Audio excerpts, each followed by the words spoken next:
به نام خداوند بخشنده و مهربان، دوستای عزیز، به یکی دیگر از ویدیوهای آموزشی اینترنت خوش آمدید. در این سایت دوستای عزیز یاد میگیریم که چطور برنامه‌های مخصوص کامپیوتر، برنامه‌های مخصوص موبایل و سایر موارد ضرورت دانلود و به دست آورده میتوانیم. خب میره قسمت براوزر اینترنت. در قسمت جستجو سایت تحت نام www.softgozar.com نوشته کلید اینتر فشار میدهیم.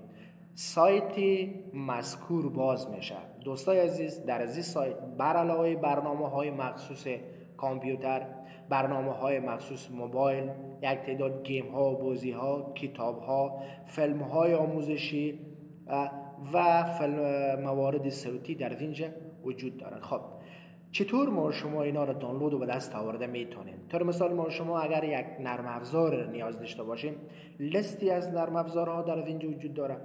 اگر برنامه‌های مخصوص موبایل نیاز داشته باشیم، لیستی از برنامه‌های مخصوص موبایل در اینجا وجود داره.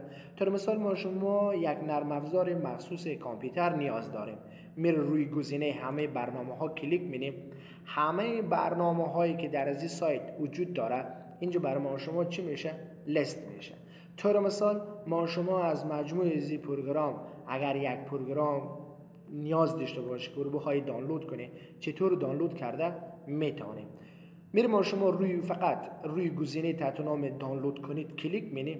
در اینجا که ما شما کلیک کردید، جزئیات زی برنامه ما شما باز میشه. بازم در قسمت پایینتر روی گزینه دانلود کنید کلیک می‌کنیم. برنامه فعلی ما شما میگن با چه وضعیت نصب شه، نسخه قابل انتقال زو یا نسخه قابل نصب زو. طور مثال ما شما میگین نسخه قابل نصب. روی گزینه دانلود ما شما کلیک می‌کنید. برنامه مذکور به صورت اتومات بعد از چند دقیقه چه میشه؟ دانلود و میتونی او را نصب کنی.